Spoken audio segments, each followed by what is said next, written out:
Adelante. Desde mi punto de vista ha sido un buen partido de fútbol.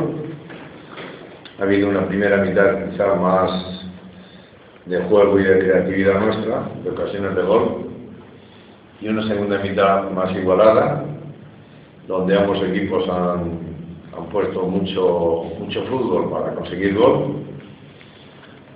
Y en definitiva un partido bonito de fútbol que debe haber hecho disfrutar a las personas que lo han visto. لأنه المباراة كانت برازيلية تماك، والناس يكونوا تماك كتمتعوا بالأداء ديال الفريقين.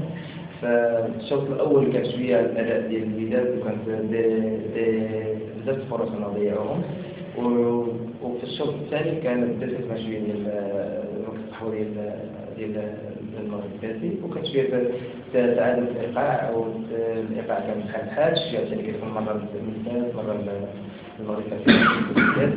وأورجينال هو كان ماتش كان زوين ما كنت تجمع. بالنسبة قبل المقابلة واش كان عنده قراءة على فرق المغرب قبل المواجهة ديالو؟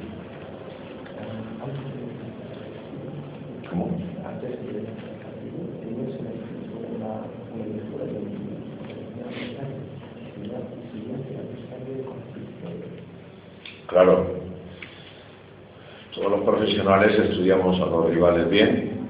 Hoy no es como antes, hoy hay mucha facilidad para conseguir los partidos de los rivales a través de la televisión y nos conocemos todos sabemos cómo juegan los rivales, cómo jugamos nosotros, y puedes hacer unos planteamientos que son más o menos sencillos, pero luego en definitiva en el terreno de juego quien lo desarrolla son los futbolistas.